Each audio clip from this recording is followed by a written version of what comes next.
Aujourd'hui, nous allons apprendre à utiliser les variables en Swift, mais avant de ce faire, j'aimerais vous faire une petite mise à jour sur ce qu'il y en est pour le langage Swift. J'ai passé mon Mac en bêta sous 10.11 et mon iPhone en iOS 9, donc tout est en bêta. Donc je travaille là-dessus pour pouvoir updater mes vidéos sur le Swift 2. Donc le Swift 2 a été annoncé à la WWDC d'Apple, donc c'est la conférence développeur d'Apple en Californie, dans le fond, le 8 juin dernier. Donc, ce que ça veut dire pour vous, en fait, c'est que le Swift va maintenant passer open source. Donc, il ne sera plus disponible que sur OS X et iOS. Il va aussi être disponible sur Linux au moment du lancement, qui se fera un peu plus tard cette année. Donc, c'est vraiment pratique. Ça va être open source, donc on va pouvoir avoir le compilateur, la librairie standard et tout, l'utiliser sur plusieurs autres système d'exploitation. Et puis c'est vraiment cool pour nous. Il y a certaines mises à jour dans le code, donc sur les erreurs et tout, je vais tout vous montrer ça. Donc c'est vraiment des trucs vraiment pratiques pour nous. En plus de rendre le Swift vraiment open source, ce qui va vraiment être cool, c'est qu'on va pouvoir l'utiliser sans avoir de compte développeur et le mettre sur notre iPhone, notre iPad, sans problème, l'envoyer dessus. Donc, plus besoin d'avoir un compte développeur Apple de 100$ pour pouvoir effectuer ceci. On ne sera plus limité co-moniteur, en fait, co-simulateur. Désolé. Donc, on va commencer sans plus tarder par ouvrir Xcode et créer un playground que l'on va créer pour apprendre les variables. Donc, on va créer un nouveau playground. On va l'appeler les variables. Et puis, on clique sur Next ou suivant. Et ensuite, on va dans le dossier où est-ce que vous voulez le sauvegarder. Moi, dans mon cas, c'est dans le projet Swift en orange. Donc, on va aller là. Donc, on est arrivé avec cette fenêtre. Je l'agrandis et puis voilà. Donc, on va commencer par expliquer ce qu'il se passe en fait dans le playground. Donc, le playground, en fait, c'est vraiment quelque chose pour tester des prototypes d'applications de code dans le fond. Donc, c'est vraiment quelque chose pour expérimenter. Donc, on peut vraiment faire des affichages graphiques, mais dans notre cas, c'est vraiment apprendre les bases du langage Swift. Donc, si on commence simplement avec ce qui est écrit déjà dans l'éditeur de code, donc l'éditeur de code, c'est la partie centrale. À droite, c'est la partie un petit peu console, donc tout ce qui se passe dans le code va directement être créé à la droite. Et puis donc, on va vraiment avoir un feedback direct sur ce qui se passe. Donc, on va commencer par la première ligne, ici en vert. Donc, ici, ce que ça signifie, c'est un commentaire. Donc, la seconde qu'on met deux barres obliques à l'avant d'une ligne de code, eh bien, c'est un commentaire. Donc, ici, ce que le commentaire nous dit, c'est qu'un playground, c'est un nom. Et c'est un endroit où est-ce que les gens peuvent s'amuser. Donc, c'est un playground. Donc, c'est ici qu'on fait nos tests, nos expériences, et puis qu'on s'amuse. Donc, pour créer des commentaires, c'est simple. On met double barre oblique et puis, on écrit tout ce que l'on veut en arrière. Donc, ceci est un commentaire. Donc, rien de bien compliqué. Donc, c'est un commentaire qu'on peut utiliser et puis écrire, faire plein de trucs avec. Rien de compliqué, mais tout de même pratique. Je vous recommande fortement d'en mettre un petit peu partout parce que c'est souvent pratique. Donc, ici, disons, on aurait pu mettre une variable pour dire ce que. Un commentaire, en fait, pour savoir ce que notre variable contenait, c'est quoi elle sert. Ensuite, on tombe sur la ligne Import UIKit. Ça, import, c'est un mot-clé réservé au Swift qui nous permet d'importer plusieurs trucs utiles à notre code. Donc, disons qu'on voudrait importer la librairie pour faire des calculs, la librairie pour jouer des vidéos, de l'audio. Donc, il faudrait importer la librairie nécessaire à celle-ci. La plupart du temps, c'est pas nécessaire. Ici, ce n'est pas nécessaire parce que nous, tout ce qu'on veut, c'est l'affichage à la droite. On ne veut pas vraiment faire d'affichage graphique, faire des belles petites animations pour l'instant. Donc, UIKit sert à ça. Donc, UI, c'est pour interface utilisateur. Et puis, on n'a pas de besoin, mais je le dis tout de même parce qu'on va le voir plus loin, il va falloir faire certains imports. Ensuite, on tombe dans la partie qui nous intéresse, soit les variables. Donc, il existe en fait deux types de variables. Vous allez me dire, le deuxième n'est pas une variable, mais dans un sens, c'en est une. Donc, il existe les variables et les constantes. Donc, les variables, eux, on peut changer leur valeur en cours de chemin et les constantes, eux, on ne peut pas. En Swift, ce qui est important de savoir, c'est que les variables ont pas besoin de type en fait. Donc, ici, on peut voir la variable str qui contient directement ça. Dans n'importe quel autre langage, ou presque, sauf le JavaScript si je ne me trompe pas, il faut donner des types à nos variables. Donc, ici, notre variable serait une string. C'est ça. Puisque cette variable, en fait, est de type string, en fait, on n'a pas besoin de la déclarer, le Swift le sait directement. Donc, on va commencer sans plus tarder par créer des variables, en commençant par les nombres, puisque c'est ceux les plus évidentes qu'on a souvent vus en mathématiques. Donc, on va créer, on va faire un commentaire dans le fond, les variables, euh, les variables de type int, deux points, ce sont des entiers seulement. Donc, en fait, les variables de type int, comment est-ce que l'on déclare ça? En fait, c'est très simple. On commence par le mot-clé var. Donc, var, ce qui signifie, en fait, c'est comme un diminutif de variable. Ensuite, on lui donne le nom que l'on veut lui donner. Donc, disons la variable, hein, je vais l'appeler entier. Et puis, on lui donne un type directement. Donc, le type que l'on lui donne, de la manière qu'on lui donne ça, on le met à deux points. Et puis, deux points espace. Et ensuite, on met le type dont on veut. Dans notre cas, c'est un int. Donc, on met i majuscule nt. Donc, on peut voir différents types de variables. Là, dans le fond, c'est toutes des int de différentes. Mais nous, ce qui nous intéresse, c'est les int standards. Donc, on choisit directement int. Et puis ensuite, on lui donne une valeur à cette variable. Donc, on met égal. Et puis, on met le nombre. Donc, ici, je dirais 34. Donc, on vient de créer, le mot-clé var dit qu'on veut créer une variable. Donc, ensuite, on lui donne un nom, ensuite le type, et ensuite la valeur. Donc, si on récapitule, en fait, c'est tout simplement ça. Donc, on peut créer plusieurs variables de différents types. Donc, les variables de type int, c'est des entiers seulement. Si ensuite on tombe sur les variables de type float ou double, en fait, eux peuvent contenir des chiffres à virgule. Donc, ensuite, si de la même manière, vous l'aurez deviné, dans le fond, vous pouvez le faire avant que je le fasse. Donc, très simplement, on crée une variable que l'on appelle nombre, donc à virgule, et puis qu'on lui donne un type float, et puis tout simplement, on lui donne une valeur, donc 300.678, voilà. Donc, c'est un chiffre à virgule. Donc, euh, les, les int et les floats sont pas pareils parce que les int peuvent pas avoir de chiffre à virgule. Donc si j'essaye, je mets point 9 en fait, ça va directement me donner une erreur qui me dit t'as pas le droit de faire ça. Donc on va l'enlever directement pour pas que ça nous cause de problème plus tard. Donc ici on a un nombre à virgule 300.678 qui est un nombre à virgule de type float. Donc ici, vous aurez remarqué que j'ai mis le A et le V en majuscule. Pourquoi? C'est parce qu'il existe des conventions en fait en programmation qu'il faut mettre en fait le premier mot en fait en minuscule et puis chaque mot consécutif doit commencer avec une majuscule. Donc ici nombre, A et virgule. Donc doivent commencer avec une majuscule. Donc c'est pour ça qu'on a A virgule avec un A majuscule et un V majuscule. Donc les doubles, c'est le même principe que euh, que les floats dans le fond, ou que les int au niveau de la déclaration. Donc si on fait nombre double, donc pas avec un W par contre, si on fait nombre double, on lui donne un type de double et que l'on met sa valeur égale à 600.24, donc automatiquement, on a exactement le même principe que l'autre. Donc ici, il nous donne une erreur pour quelconque raison. Il n'est pas supposé. En fait, le Swift, il est important de savoir qu'il est encore en bêta, donc c'est pour ça que parfois il nous donne des erreurs un petit peu aléatoires. Mais faites-vous-en pas avec ça, j'ai vécu avec quand c'était pire. Donc vous ne devriez pas avoir de problème. Mais s'il y a des problèmes, je vais les vivre moi aussi, donc ne vous inquiétez pas avec ça. Donc en fait, un float, dans le fond, la différence entre les floats et les doubles, c'est la précision après la virgule. Donc un float va contenir jusqu'à 7-8 chiffres après la virgule, tandis qu'un double va pouvoir avoir jusqu'à 17 chiffres après la virgule, 15-16 chiffres après la virgule, excusez-moi. Donc, et là, la vraie différence, donc selon vos calculs, sachez le type, sachez quel type prendre dans le fond.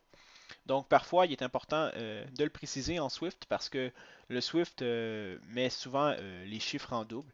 Donc, mais parfois, vous avez peut-être juste besoin d'un float ou si l'élément en float, vous voulez un double, important de le préciser parce que c'est possible que votre programme plante ou vous donne pas le chiffre voulu.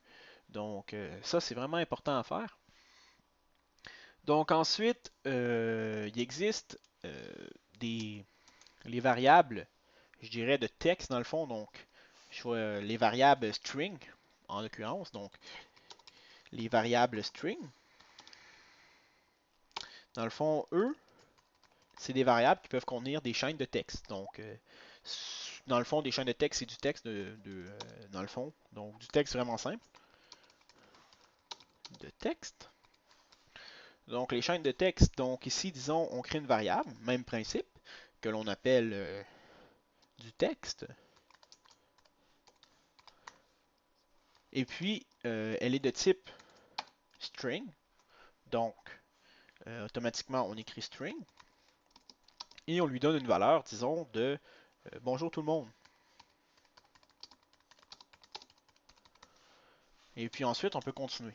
Donc, ici, vous pouvez voir que ça nous sort une erreur. En fait, lui, il nous dit mettez des séparations parce qu'il existe des fonctions qui ont besoin de ça, des séparations pour savoir quelle partie prend quoi. Mais dans notre cas, notre problème n'est pas là. En fait, nous, on veut que tout ça soit mis dans la variable du texte. Donc, il va falloir faire quelque chose pour ça. Donc, pour faire ça, c'est très simple. On met tous nos trucs, en fait, tout ce qu'on veut mettre dans la variable entre guillemets. Donc, les guillemets anglais, pour ceux qui se posent la question. Donc, c'est les guillemets en anglais. Donc, automatiquement, ils vont se mettre ainsi. Donc, on met les guillemets. On peut voir que toute la chaîne est en rouge. Donc, ça, ce que ça signifie, qu'on a réussi à tout mettre dans la variable du texte. Ça, c'est pratique pour faire des affichages. Donc, des fois, on fait des affichages où on veut mettre des chiffres dans les strings. On peut faire ça aussi. Je vais vous montrer ça plus tard. Donc, c'est comme ça qu'on fait ça. Et puis, on affiche directement le texte. Vraiment pratique pour ça. Ensuite, on a les variables qui contiennent qu'une seule lettre. Donc, on peut penser des fois, vous les acceptez-vous? Oui, non. En tout cas, c'est comme ça que ça fonctionne. Des choix de réponse A, B, C, D, ben, ça pourrait nous donner un caractère seulement. Donc, on fait les variables de type character. Dans le fond, en anglais, character, c'est caractère. Donc, on a seulement euh, une lettre. Donc, dans le fond, vous aurez compris que c'est le même principe que précédemment. Donc, on crée une variable que l'on appelle lettre, qui est de type character. Et puis, ben, on lui assigne une valeur, donc A. Même principe que pour les strings, il faut le mettre entre guillemets. Là, je suis sur mon clavier dans le mauvais type, désolé. Donc, on le met entre guillemets. Et puis maintenant, on a mis une lettre que j'ai assignée à la valeur A. Donc, on pourrait mettre, disons, si on écrit allô, dans le fond, ça ne fonctionnera pas. Ils vont nous dire vous avez juste le droit de mettre une lettre. Il dit on ne peut pas convertir le string en caractère parce qu'il ne peut pas faire une lettre avec 4. Donc on enlève les trois autres lettres et puis ça fonctionne. On a maintenant une lettre. Le dernier type de variable le plus commun, en fait, c'est le variable booléen, dans le fond. Donc les booléens, c'est des valeurs pouvant avoir vrai ou faux. Donc, ils vont contenir soit true ou false. Donc, true est égal à vrai et false est égal à faux. Et puis, ça permet de faire des vérifications. Euh, c'est ça, ça contient deux valeurs, true ou false. Donc, vrai ou faux. Donc, très simplement, même principe qu'avant, sauf qu'on on crée une variable que l'on va appeler, disons, réponse. Disons, on ferait un questionnaire, mais en fait, on aurait les questions, donc vrai ou faux. Dans le fond, donc, on met le type qui est de booléen, qui est égal, disons, à true. Donc, c'est égal à vrai. Donc, vous aurez remarqué que tous les noms de variables commencent avec des majuscules. Tous les types de variables commencent avec des majuscules. Donc, il est important de les écrire exactement comme c'est écrit ici. Donc, en fait, tout ce qui est important d'être pareil, c'est ça ici. Et tout ce qui vient après le deux points dans le fond. Donc, tout ça, si on écrit tout ça de la bonne manière, en fait, on n'aura pas de problème. Mais disons qu'on écrit character pas de T, ben, ça va nous dire une erreur. Et puis, il va nous dire c'est quoi le type character. Donc, euh, donc, il est important de toutes mettre les lettres aux bonnes places. Donc, ceci sont les variables les plus courantes. sans problème. C'est ceux qu'on va rencontrer le plus souvent. Les autres sont tous dérivés de ceux-ci, donc rien de vraiment plus compliqué, sauf le nom ici qui change. Comme je vous disais précédemment, il n'est pas nécessaire d'avoir un type euh, implicitement déclaré. Donc on peut créer une variable, disons une variable que je vais mettre la valeur de bonjour dedans. Lui, automatiquement, il sait que c'est de type string. Donc si j'essaie de faire, disons, une variable est égale à 3, donc on change la valeur de variable, de une variable. Donc on peut voir directement ici qu'il nous dit qu'il est de type string, qu'elle s'appelle une variable. Donc si on fait ça et puis qu'on fait est égal à 3, ben lui il va nous dire tu peux pas mettre un int parce que les chiffres comme ça, même s'ils n'ont pas de variable, ça donne un int. Lui il va nous dire on peut pas mettre de int dans une variable. Donc ça se fait pas. Donc on peut pas faire ça. Donc ensuite, on a une variable, donc on peut les déclarer, on peut changer le type, donc on peut mettre un nombre, on peut mettre peu importe, même pas besoin de déclarer le type, donc tout le long des tutoriels, en fait, je vais utiliser cette méthode ici, donc pas besoin de déclarer de type. Donc on a les variables comme ça, mais il existe aussi euh, les non variables, j'ai oublié le nom, en fait les constantes qui sont exactement de la même manière que ceux-ci, sauf que la différence qu'il faut faire, c'est changer var pour lettre. Donc, disons qu'un un entier vraiment, un nombre connu, donc pi, donc si on fait la valeur de pi, dans le fond, si on crée une constante que l'on appelle pi, euh, qui est égale euh, directement, euh, directement à pi, qu'on met 3.1415, disons, eh bien, on ne pourra pas changer la valeur de cette variable en calcul. Donc, si on essaie de faire pi est égal à 18, eh bien, on ne pourra pas.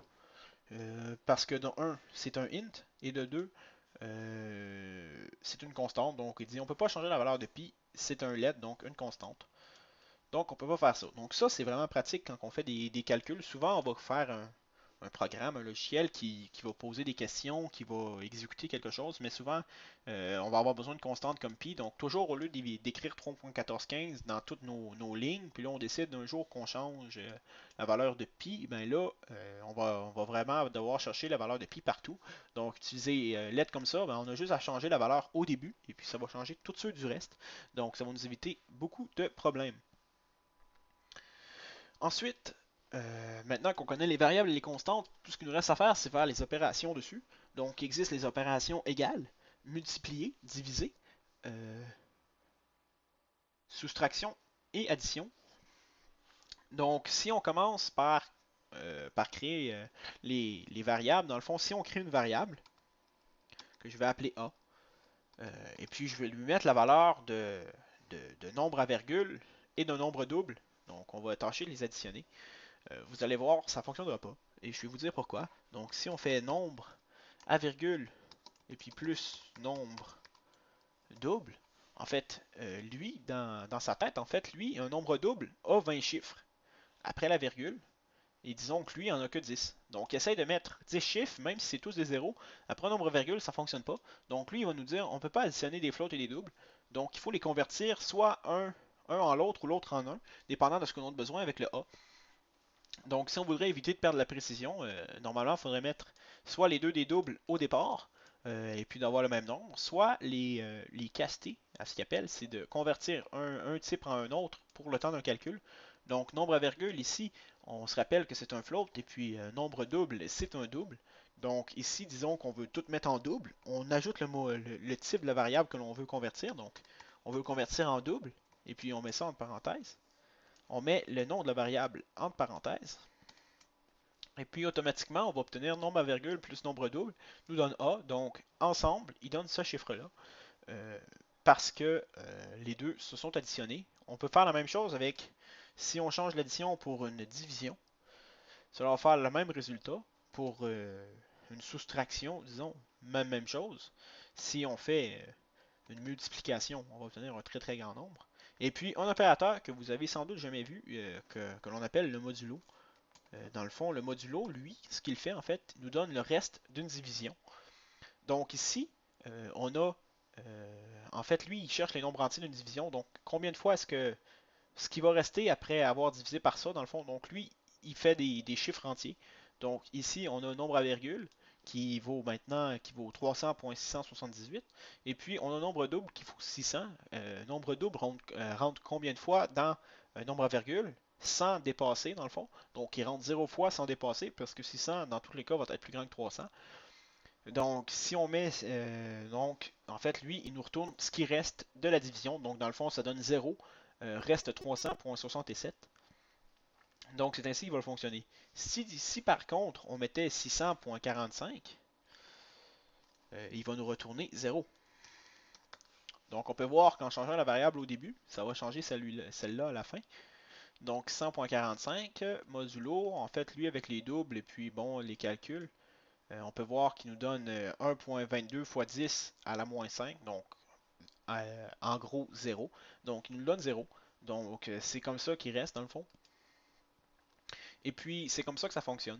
Donc, lui, il va voir combien de fois est-ce que ça rentre, mais si je mets .41, là, il va nous donner qu'il reste 0,01. Quoi. Donc, le Swift, par contre, des fois, va nous donner certaines erreurs un peu spéciales, comme ça ici. Dans le fond, il nous dit qu'il reste 600.41. C'est normal, en fait. Vous allez voir que 600.41 rentre pas dans le bon, donc c'est complètement de ma faute. Donc, si je le mets dans lui du bas, il va nous dire rentre 0,04. Il reste, en fait, c'est ce qui reste. Donc, il nous reste 0,04. Dans le fond, qui ne rentrait pas dans la division. Donc, C1 reste 0,04. Donc, ce sont les opérations qu'on peut faire sur les variables. Dans le fond, on n'est pas obligé de prendre des chiffres comme ça. On peut directement y aller avec un nombre. Donc, si je mets 34, ben, on va avoir directement lui ici qu'il faut changer de type. En fait, modulo va fonctionner avec les nombres pairs, dans le fond. Sans problème généralement. Donc ici, il faudrait le mettre en int afin de pouvoir faire modulo 34. Donc dans nombre à virgule, donc 100.45 divisé par 34, il va rester 22. Donc le nombre à virgule, dans le fond, si on le calcule en fait directement, on fait disons 600, lui il va avoir arrondi à 600 divisé par 34, il va nous rester 17.64. En fait, il va rentrer 17.64 fois. Donc, si on fait 0.64 fois 34, c'est ça, 0.64 fois 34. Lui, il nous donne 21.76. Donc, avec plus de précision, on obtient 22. Donc, c'est comme ça que ça fonctionne. Lui, il nous donne le reste de la division dans tous les cas. Pratique quand on fait un nombre aléatoire. La fonction créer un nombre aléatoire va créer un nombre très très grand. Donc, nous, on veut un chiffre, disons, entre 0 et 5 pour un nombre de doigts. Ben, on va faire modulo 6. Donc, on peut avoir les solutions possibles 0, 1, 2, 3, 4, 5. En fait, donc, comme ça que ça va fonctionner. Donc, pour faire des nombres aléatoires, ben, c'est comme ça qu'on va fonctionner. Donc ici, ça permet de faire des calculs. On peut faire des calculs vraiment compliqués. Ça respecte l'ordre des opérations, donc les parenthèses, multiplication et division, et ensuite addition et soustraction. Donc toutes les parenthèses, le système fonctionne en Swift. Il est important de savoir que tout se produit de la droite, en fait du calcul de droite, et ensuite vers le calcul de gauche. La dernière tâche qu'il fait, c'est l'assignation. Donc il prend le résultat de ceci et le met dans la valeur A. Donc si par exemple on voulait faire le calcul disons, de deux nombres ensemble, et puis le mettre en fait dans nombre à virgule. Dans le fond, disons qu'on prend un nombre à virgule. On peut faire directement nombre à virgule. Nombre à virgule, si on veut changer sa valeur, on peut mettre directement est égal à une certaine valeur. Mais si on voulait faire un calcul avec nombre à virgule et changer la valeur de nombre à virgule, disons qu'on va créer une variable qu'on va appeler le score, dans le fond. Et puis à chaque fois, disons que l'utilisateur va faire des points, on va l'additionner. Donc on crée une variable que l'on appelle score qui vaut au début 0, disons. Et puis qu'ensuite on veut que l'utilisateur fasse des points, dans le fond, on va additionner le score au score qu'il avait déjà. Et puis le nouveau score va être égal au score plus le nouveau pointage, dans le fond. Donc on va avoir directement score est égal à le score précédent plus ou multiplié ou peu importe le score maintenant, donc disons 56. Donc avant il avait 0. Ensuite, ici, la variable ici vaut encore 0. Ensuite, ici, on a score qui vaut 0. Donc ici, il commence vers la droite, donc du côté droit. Donc avant de changer de valeur, en fait, score vaut 0. Et ensuite, on y additionne la valeur de pointage de plus, peu importe c'est quoi dans le fond.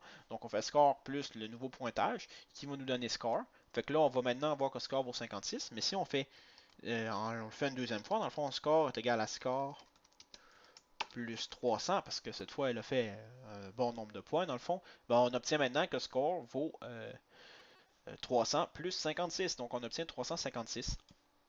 C'est pratique pour faire des calculs sans jamais changer de variable. Donc on peut éviter de toujours créer des variables pratiquement à l'infini pour faire des trucs comme ça.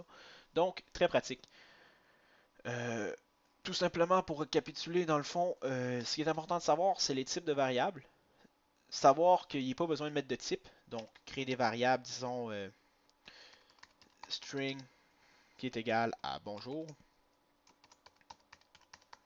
Et les opérations sur les variables, soit l'addition, la soustraction, la division, la multiplication et le modulo. Donc c'est vraiment simple, donc je vous laisse avec ça. Et puis je vous dis à la prochaine pour la vidéo sur les boucles de conditions dans le fond. Donc voilà, si vous avez des questions, n'hésitez pas à me les poser dans les commentaires. Et puis je vais laisser ce playground en fait dans la section des commentaires, dans la section des commentaires en fait, dans la description de la vidéo, désolé, pour que vous puissiez vous y référer si jamais vous en avez besoin. Donc voilà, merci, merci et à la prochaine.